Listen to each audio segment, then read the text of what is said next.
The Last of Us 2 is a game that I didn't realise how much I wanted until the debut trailer was right there before me. In fact, prior to the announcement trailer's release, I was absolutely adamant that I never wanted to see Naughty Dog release anything even remotely related to The Last of Us. And I know that sounds kind of odd, perhaps even masochistic to a certain extent, considering the fact that I, like a lot of people, thought that The Last of Us was absolutely fantastic, perhaps even the game of the previous generation.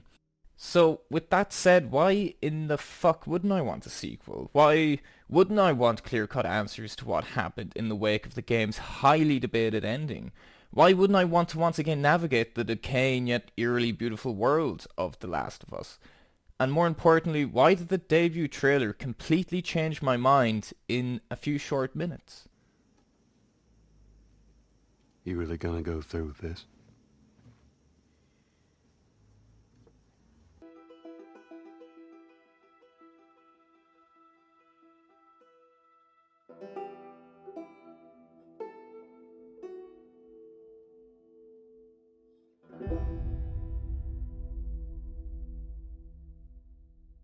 Let me start by reiterating and quickly expanding on something I said a minute ago.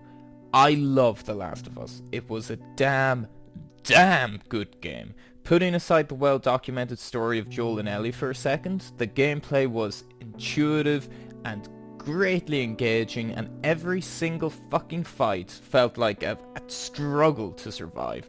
It complemented the beautiful world these characters were living in just so perfectly and so well. Furthermore, having little to no ammo and being forced to scavenge for supplies forced you to interact with this world around you, and you had to explore every nook and cranny in hopes of finding something worthwhile. It was just such a thrill to find even 8 fucking bullets, and very few games can claim to bring such joy from something so simple. And with such a fundamental need to explore brought upon a real sense that the world and its troubles were far greater than the window that you as the player were looking through. From notes left behind from lost loved ones to abandoned, eerie safe zones, the environment told a story all by itself, and it was far too easy for me to get sucked into this completely believable world. In short, on top of all of the objectively fantastic production values, the graphics and the story, the game was just fun as hell to play on the most basic level. Now on to the story, which is, let's face it, it's the main reason The Last of Us is held in as high esteem as it is. And my primary thought upon reaching the end of The Last of Us was just how beautifully wrapped up its story was. The journey that I was taken on was laid out so well, and it blended moments of pulsating action with moments of reflection so effectively that every single beat of the story, the gameplay, and the characters, it was felt and it was given time to marinate. For every near-death struggle, there is a period of peaceful levity. For every emotional gut punch, there would be a genuinely heartwarming or hilarious conversation between Joel and Ellie, or between the surrounding cast of excellent and memorable characters. While, in my completely honest opinion, The Last of Us didn't do anything particularly unique, it just combined elements of what came before it so fucking well that it ended up creating something truly special. I mean, call it a perfect storm of writing, performance, and pacing. The game ebbed and flowed towards its quiet crescendo with such grace and confidence that, I couldn't help but be satisfied by the time the credits rolled across my screen. And therein lied the problem for me. I was happy to leave it at that. I was done. I had gone through this emotionally draining journey with Joel and Ellie, and I was actually happy to say goodbye to them. Their arc had finished. Simple, really. And before you say anything, of course I had questions in the wake of the game's ending. I mean, how could you not? For months following the game's release, I would frantically and feverishly talk about the game with my friends, and would often come back to the same major points of discussion. And the most major discussion was, of course, do you think Ellie knew what Joel did? That's an obvious first question to ask in the wake of the ending. I mean, does she know the truth about the Fireflies? Is she just kind of going along with Joel's lie? I mean, yeah, of course, it's like what happened there, but also what was the nature of Joel and Tessa's relationship? I mean, not saying that every relationship has to be romantic, but was there a hint of that in there, or was it just this deep friendship that they've built up over years of surviving and just doing these horrible things together? Also, what was the morality of Joel's decision?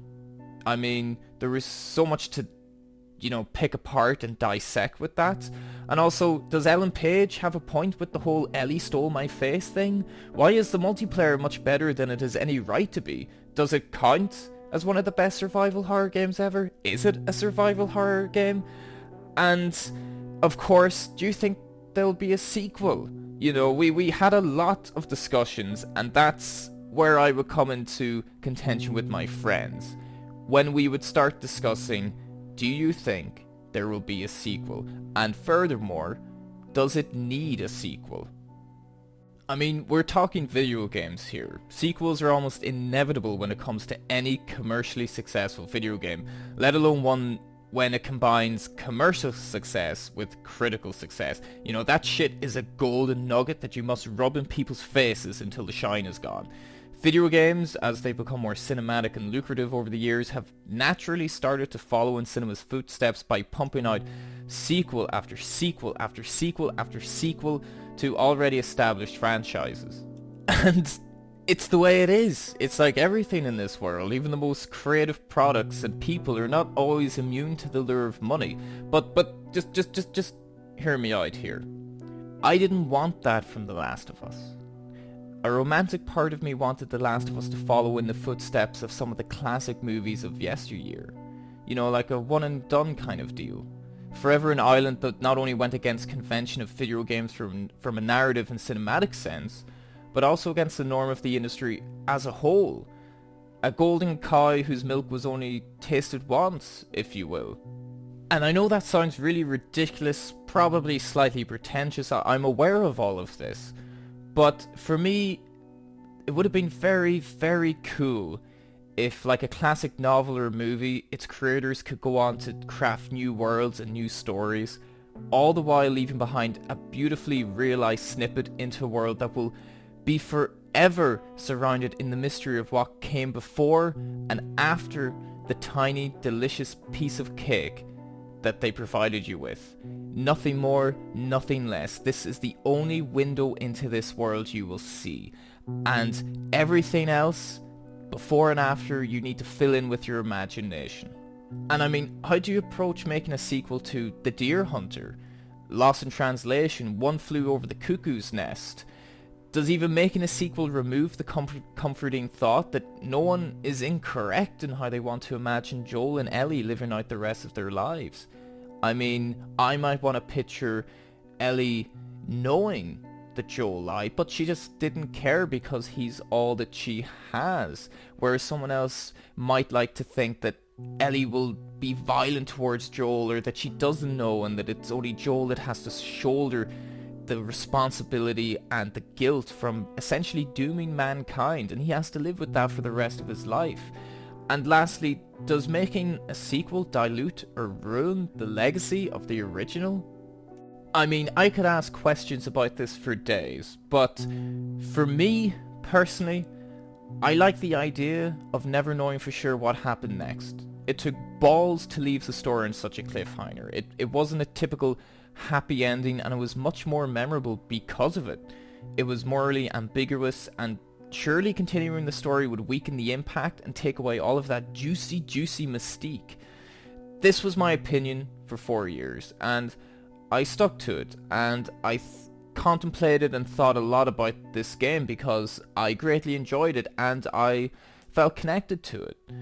And I didn't consider changing my opinion one bit, which does seem kind of strange, but I guess I just kind of settled into it, and everyone has their own experience with a book or a game or a movie, and for me that was what I took from it.